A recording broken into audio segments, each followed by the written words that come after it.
Hello guys, আমি রাফি আর তোমরা দেখছো রাফিজ ইংলিশ। আজকের ক্লাসটি খুবই গুরুত্বপূর্ণ, কারণ আজকে আমরা ইংরেজি রিডিং শেখার আরও একটি খুবই গুরুত্বপূর্ণ বিষয় সম্পর্কে জানব। আমরা অনেকেই এই নিয়মটা জানি না, তাই আমরা সঠিকভাবে ইংরেজি রিডিং উচ্চারণ করে পড়তে পারি না।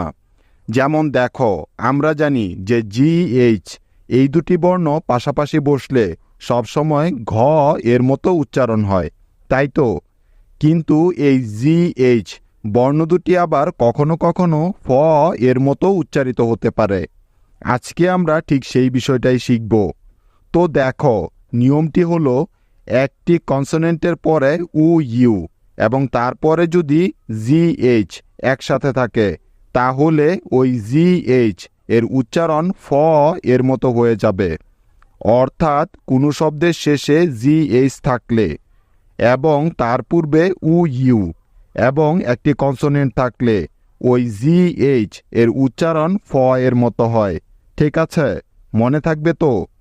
কিছু উদাহরণ দেখলেই এই নিয়মটি সম্পূর্ণ পরিষ্কার হয়ে যাবে। যেমন দেখো, COUGH কাফ। তাহলে চলো দেখি এই শব্দটি আমাদের আজকের এই নিয়মের মধ্যে পড়ল কিনা। লক্ষ্য করো, শব্দটির প্রথমেই আছে সি, যা হলো একটি কনসোনেন্ট, এবং তারপরে আছে ইউ একসাথে, এবং শেষে আছে GH। অর্থাৎ এই শব্দটি আমাদের এই নিয়মের মধ্যেই পড়েছে। তার মানে এই শব্দে GH এই বর্ণ দুটির উচ্চারণ হবে ফ এর মতো। কি ঠিক আছে? তাহলে এবার চলো দেখি এই শব্দটির উচ্চারণ কাফ কিভাবে হলো। তো দেখো, এই শব্দটির প্রথমেই আছে সি, তাই সি এর পরিবর্তে নিতে হবে ক, কারণ আমরা জানি যে সি এর পরে আই অথবা ওয়াই এই তিনটি লেটার না থাকলে ওই সি এর উচ্চারণ সবসময় ক এর মতো হয়, তাই না? সেই জন্য সি এর পরিবর্তে নিয়ে নিলাম ক। তারপরে এবং ইউ আছে একসাথে।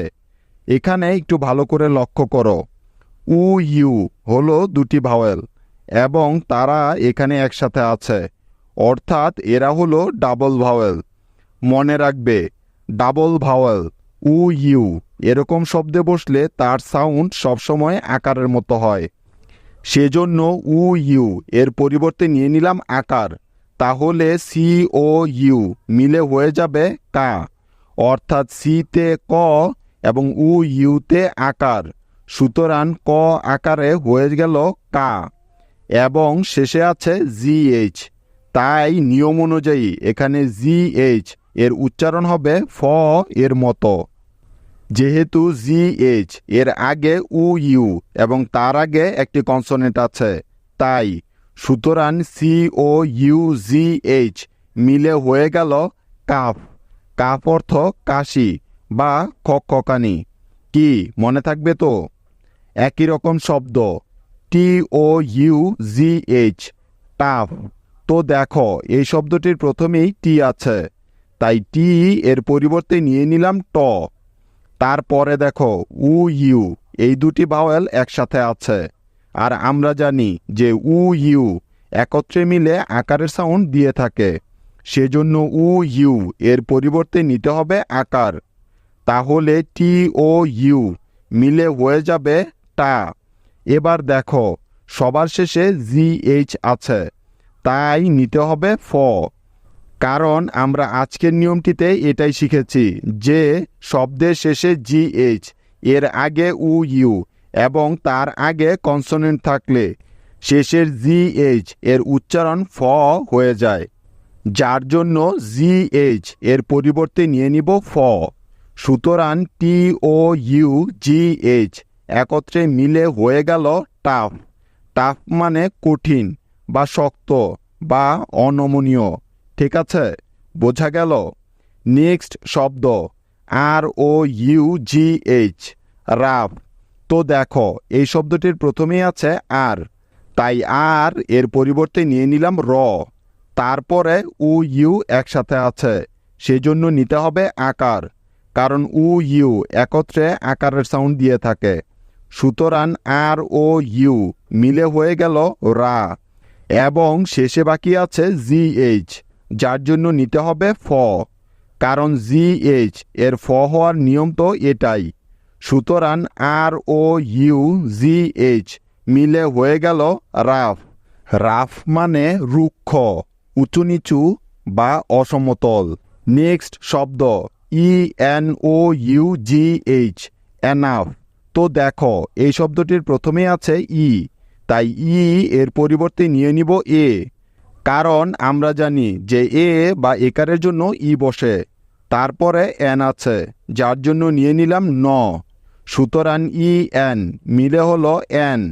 তারপরে আছে ইউ একসাথে, সেজন্য নিতে হবে আকার।